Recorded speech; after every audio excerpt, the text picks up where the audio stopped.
2 Samuel chapter 10. In the course of time, the king of the Ammonites died, and his son Hanun succeeded him as king. David thought, I will show kindness to Hanun, son of Nahash, just as his father showed kindness to me. So David sent a delegation to express his sympathy to Hanun concerning his father.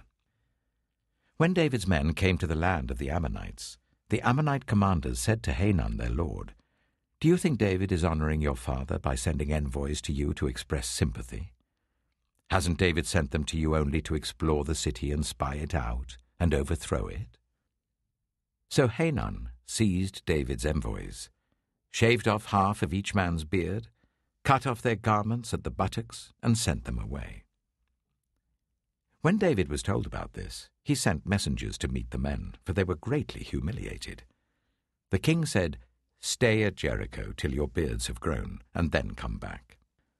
When the Ammonites realized that they had become obnoxious to David, they hired 20,000 Aramean foot soldiers from Beth-rehob and Zobah, as well as the king of Maacah with 1,000 men, and also 12,000 men from Tob.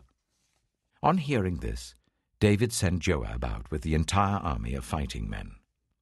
The Ammonites came out and drew up in battle formation at the entrance of their city gate, while the Arameans of Zobah and Rehob and the men of Tob and Maacah were by themselves in the open country. Joab saw that there were battle lines in front of him and behind him. So he selected some of the best troops in Israel and deployed them against the Arameans. He put the rest of the men under the command of Abishai his brother and deployed them against the Ammonites. Joab said, If the Arameans are too strong for me, then you are to come to my rescue. But if the Ammonites are too strong for you, then I will come to rescue you. Be strong, and let us fight bravely for our people and the cities of our God. The Lord will do what is good in his sight. Then Joab and the troops with him advanced to fight the Arameans, and they fled before him. When the Ammonites realized that the Arameans were fleeing, they fled before Abishai and went inside the city. So Joab returned from fighting the Ammonites and came to Jerusalem. After the Arameans saw that they had been routed by Israel, they regrouped. Hadadezer had Arameans brought from beyond the river Euphrates. They went to Helam, with Shobach, the commander of Hadadezer's army, leading them.